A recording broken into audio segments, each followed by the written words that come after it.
L'écriture africaine, elle est beaucoup traditionnelle. Donc on est vraiment ancré dans la tradition. Et même quand souvent le modernisme veut arriver, on se dit, nos traditions disent ça, on doit peut-être l'adapter, mais ça doit toujours avoir une coloration en fait traditionnelle. La France essaie de s'adapter tous les jours en fonction de la composition de sa population. Ma culture africaine et togolaise a été à un moment donné plutôt un frein. Je vais m'expliquer. En fait, on a une éducation qui est très respectueuse. Enfin, on pousse au respect à un niveau qui fait que moi, naturellement, quand je suis dans un milieu professionnel, je vais très peu tutoyer les gens. Je vais plutôt vous les gens. Je vais prendre beaucoup de pincettes. Je vais y aller moins, on va dire, direct qu'un collègue irait plutôt. Et en fait, on a beaucoup le respect de l'autorité. Et donc, ce qui peut par moments nous freiner dans nos ambitions. Parce qu'on va se dire, bah tiens, s'il m'a pas appelé, c'est que j'ai pas besoin d'y aller. S'il m'a pas dit, c'est que je vais pas savoir. Enfin, voilà. Et on a les acquis et on oublie les acquis. On va en lutte encore, lutte encore. Oui, c'est bien de lutter, mais c'est bien aussi de se dire, ok, il y a des personnes qui ont lutté pour la sécurité sociale, pour que tout le monde puisse payer les impôts, pour que ça, c'est vraiment des grandes victoires. On me dit toujours que je souris beaucoup, que je suis toujours de bonne humeur, mais ma petite amie me le dit tout le temps. Le matin, je chante, je suis de bonne humeur. Ça ne veut pas dire qu'en fait, tout va en fait, à merveille dans ma vie. Même si, en fait, moi, je vois toujours le verre à moitié plein. Donc je suis toujours joyeux, je me dis il n'y a rien qui doit m'enlever en fait mon sourire ou encore ma bonne humeur parce que les problèmes comme on le dit avant notre naissance s'il y en avait, on va mourir, on va laisser les problèmes. Donc il y a cette partie en fait de la joie de vivre en fait surtout de l'Ivoirien parce que c'est la Côte d'Ivoire que je connais le plus en Afrique. Et même j'y suis allé avec ma petite amie quand elle est arrivée, elle dit c'est fou. Même à l'aéroport, les gens te sourient. On est allé voir tes tantes, tes amis, qui d'apparence n'ont pas en fait tout l'or du monde, mais qui sont heureux, qui te donnent le meilleur qu'ils ont.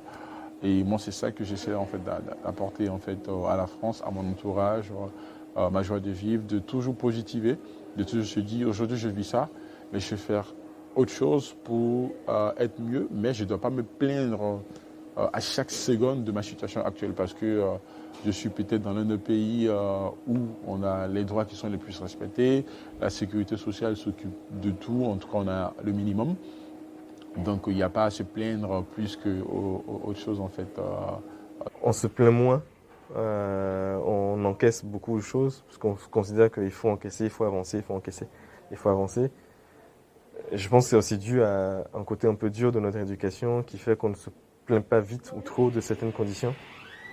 Alors que ici, très vite, dès qu'on sort, enfin, en tout cas quand on est employé, dès qu'on sort un peu du cadre, dès qu'on nous demande quelque chose qui n'est pas dans notre fiche de poste, tout de suite on dit attention, ça c'est pas mon boulot, c'est pas. En fait, avec mon éducation, je me dis c'est pas grave, je vais le faire, je vais avancer. Donc, il y a quand même un côté résilient que je tire de mon éducation africaine, quoi. Au Gabon, déjà, on a plusieurs groupes ethno-linguistiques, donc plusieurs cultures. Mais ce qu'on a en commun en tant que Gabonais, déjà, c'est le respect des aînés. Je pense qu'en France, c'est pas tant qu'il n'y a pas un respect des aînés, mais on peut très bien s'embarrasser de certaines formules ou à envoyer paître un aîné.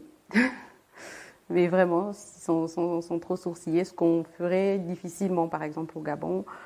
On a tendance à subir, on peut aller se plaindre à un aîné ou à quelqu'un qui peut servir d'intermédiaire par rapport à, pour essayer de raisonner, par exemple, cet adulte ou cet aîné qui nous ennuie. Le tu et le vous, c'est très très difficile. Donc pendant longtemps, c'était toujours, on va dire, un combat dans mon esprit. Et puis aujourd'hui, on s'y fait. On s'y fait. Typiquement, récemment, j'étais à la crèche de mon enfant. Et je voyais que mon enfant appelait les dames qui s'occupaient d'eux par leur prénom. Donc typiquement Christine, Nathalie, Beverly. Et jamais au Togo, on n'aurait pu faire ça. C'est le mieux. Enfin, je veux dire, à la limite, il dirait tata ou tanti ou grande sœur, mais jamais de la vie on prononcerait le prénom. Je vois l'hospitalité de nos pays, cette vraiment tradition qui est basée sur le respect d'aînés. Ici, c'est un peu compliqué. Ici, on s'en fout, hein, si tu es grand ou pas. Mais c'est très... Avant, ça existait en France, mais ici, non. Hein. L'aîné, c'est l'aîné. Quand l'aîné parle, il faut se taire, il faut l'écouter. Mais ici, vraiment non. Donc, ce qui fait que les jeunes, dès le départ, il manque ce truc de respect-là. Ils commencent à vraiment engueuler leur grand frère. C'est inimaginable un peu. Et puis, il y a aussi le rapport aux personnes âgées, par exemple, cette question sur laquelle on revient beaucoup, des personnes, enfin, de la garde des personnes âgées qu'on va confier à des centres spécialisés. Ben, au Gabon, on garde les vieux, on les garde avec nous, parce que, par exemple, dans la langue de ma mère, il y a un proverbe qui dit que le pangolin, quand il vieillit, ben, il va téter ses petits. Donc c'est pour dire qu'un parent, quand il est âgé, qu'il ne peut plus prendre soin de lui-même, ben, devient un enfant pour ses enfants. Mais ici, ce n'est pas pensé de cette façon-là. Les enfants estiment qu'ils ils ne sont pas redevables envers les parents parce qu'ils n'ont pas demandé à naître. Le traitement envers ces personnes du troisième âge, c'est plus, je ne sais pas comment le dire sans faire péjoratif. Je pense qu'ils sont laissés pour compte. Alors qu'en Côte d'Ivoire, une personne du troisième âge, on préfère la garder près de soi. S'il y a quelque chose que je dirais importer, hein, si je peux me permettre, en tout cas que j'aimerais retrouver ici, c'est ce respect qu'on voue aux personnes du troisième âge ou à la personne plus âgée que soi. Voilà. Et pour nous, c'est très important. C'est très important. Il faut mettre ces personnes au niveau qu'elles méritent, c'est-à-dire le respect et la considération, parce que pendant un moment de notre vie, elles ont contribué à ce que nous soyons ce que nous sommes aujourd'hui. Et quand elles arrivent à cet âge-là, c'est le moment pour nous de leur rendre, voilà, comment dire ça, de les remercier en les gardant auprès de nous. Il faut qu'elles soient là. Elles doivent se sentir aimées et considérées toujours, et surtout respectées.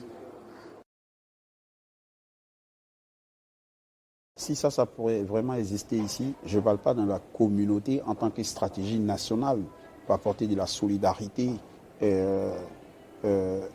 aux habitants, tels que la CAF et tous ces RSA. Je parle même de la communauté entre nous. Par exemple, quand on arrive chez nous en Côte d'Ivoire ou chez moi, à Treichville où j'ai grandi, on vivait ensemble, vraiment ensemble.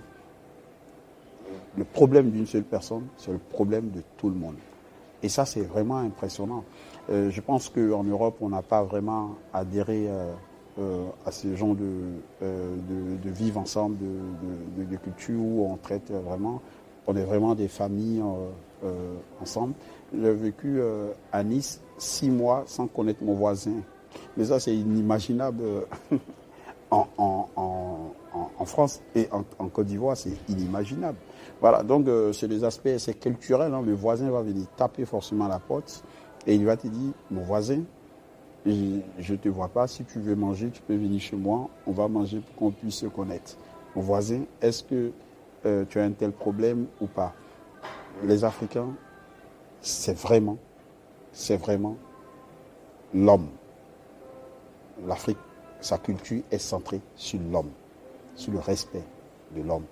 Avant même toute richesse matérielle et tout ça, c'est vraiment l'homme. La culture sénégalaise, c'est, oui, la considération, d'une certaine manière, pour les personnes, c'est-à-dire la considération pour la communauté. Le fait que la communauté, qui certes peut être étouffante, mais elle est intéressante pour les individus parce qu'elle constitue comme un filet pour les individus.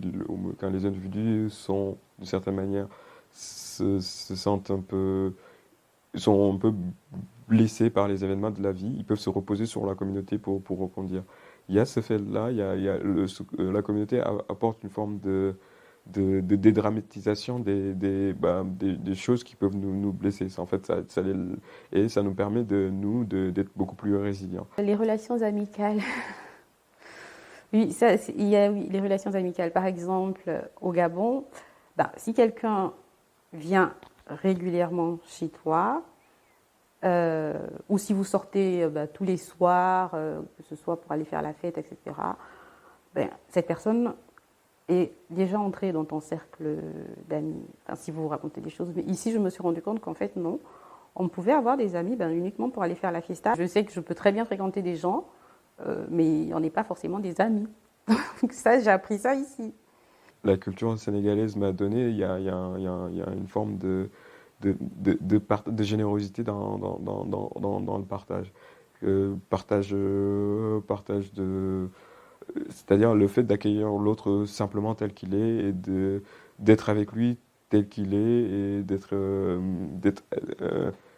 disponible à l'autre. Je pense que c'est ce que j'essaie d'incarner ou ce que j'essaie de faire quand je partage un repas ou quand j'écoute une musique, quand je vais écouter un intellectuel sénégalais qui passe en France ou un intellectuel sénégalais installé en France, que je le fais découvrir à mes amis qui ne le connaissaient pas. C'est juste montrer une autre chose possible, qu'il y a une autre façon de voir le monde qui est possible. Et moi, je pense que ça, c'est important dans la façon de s'ouvrir. C'est en fait être capable de se dire, moi, j'ai un point de vue sur une chose et il y a quelqu'un qui peut avoir un autre point de vue sur cette même chose parce que cette personne a un parcours différent, a des représentations culturelles qui sont différentes, a un milieu socio-économique qui est différent, qui va venir plus ou moins conditionner sa façon de voir le monde. Donc c'est ça là, c'est ne pas d'abord porter un jugement dans la personne, mais c'est de se dire en fait, cette personne, elle est comme moi, mais sur un même sujet, elle peut avoir une idée totalement différente. Et cela, je pense, cela ouvre l'esprit de toute personne. Ça, c'est par contre quelque chose que j'aime. C'est cette liberté qu'on peut avoir en France, de se vêtir un peu comme on veut. L'été, par exemple, parce que je n'ai jamais compris pourquoi au Gabon, alors qu'il fait 39, on va se couvrir parfois de la tête aux pieds, alors que, surtout que le vêtement tel qu'on le conçoit aujourd'hui, cette façon de se couvrir, c'est arrivé avec la colonisation, quoi. Et aujourd'hui, les Gabonais pensent que c'est dans leur culture de se couvrir de la tête aux pieds, alors que non, normalement les peuples s'habillent en fonction du climat. Donc pour eux c'est de la pudeur. C'est de la pudeur de ne pas montrer certaines parties de son corps. Et ça par contre, voilà, je n'aime pas parce que c'est hypocrite et je trouve que d'ailleurs je sais que c'est pas de notre culture. Il y a aussi le rapport à la religion que je trouve assez bien en France. Que ici on est libre de croire ou de ne pas croire en fait. Et on peut le dire tranquillement qu'on ne croit pas, par exemple, et ça ne va pas choquer plus que ça. Alors que le Gabon est de plus en plus christianisé. J'ai l'impression qu'il faut nécessairement mettre Dieu dans tout et n'importe quoi pour montrer patte blanche. Sinon, on peut facilement être accusé de faire dans quelque chose de l'ordre de l'occultisme, etc. Donc ça, c'est aussi une liberté. Cette liberté-là, j'aime bien en France.